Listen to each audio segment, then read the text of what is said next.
किसी को रावण अच्छा लग जा रहा है, किसी को राम बुरे लग जा रहे हैं। आजकल तो सबको रावण ही पसंद आ रहा है। हाँ, पता नहीं है ना रावण के बारे में। बस उनको ये पता है अपनी बहन के लिए लड़ने गया था तो पक्का भाई था, मर्द अच्छा, था। अब ये हो गई डिमांड। इस भाई ने बहन के पति को मारा था और किसी को ये भी नहीं पता शूर्पणखा ने सब प्लानिंग करके रावण को मरवाने के लिए ये किया था। जब उन्होंने पहली बार श्री राम को देखा था वन में, क्योंकि वो उनके एरिया में थे शूर्पणखा के, उसने देखा, उन्होंने शक्ति देखी, वो समझ गई यही है जो इसको खत्म कर सकता है। इसलिए वो जानबूझ के उनके पास गई।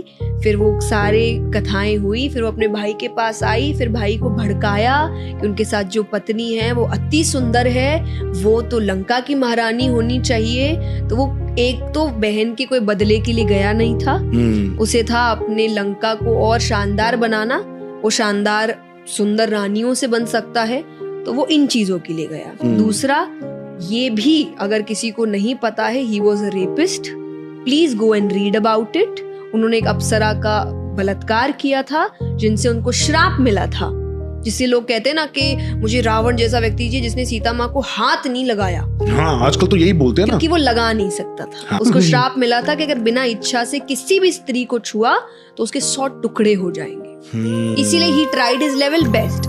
उन्होंने राम जी का रूप भी लिया सीता माता के सामने कि वो उस बहकावे में आके अपने आप को समर्पित कर दे।